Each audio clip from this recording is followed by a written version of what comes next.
What if your brain had apps and plugins, and someone secretly pushed an update that changed who you are? It's not sci-fi anymore. Brain-computer interfaces like Neuralink are already letting people move cursors just by thinking. But here's the kicker. This isn't 100 years away. We're already testing memory enhancement chips. We've wired brains to AI in labs. The next step is commercial APIs for the brain. With APIs, your brain could connect to cloud-based tools the way apps use ChatGPT or Google Maps. Except now it's you doing it seamlessly. Need perfect pitch? Just call the music plugin. Need to calculate astrophysics in your head? Hit the math engine. Forget learning languages. Download Fluency. Emotions? You could install an anxiety killer module like a mobile app. And yes, it's all possible. Your brain is already electrical. It already interfaces with the body. Now, tech is just building the bridge. One chip, one API call, and suddenly, you're superhuman. But there's a twist no one talks about. If your brain can run apps, it can also be hacked. So who really controls your thoughts once you're connected?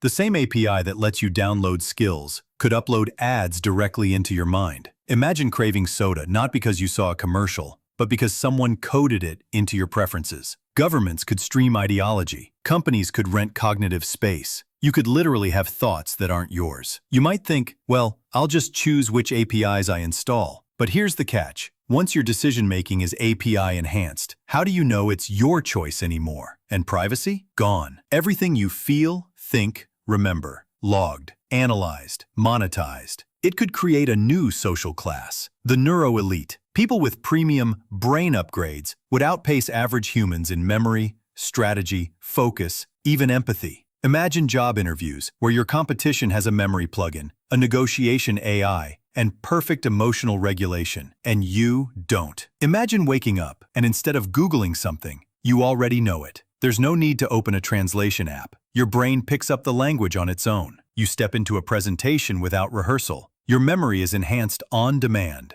This is what it looks like when your brain runs on an API. But that's just the warm-up. Would you install a brain API if it meant losing control of your own thoughts forever?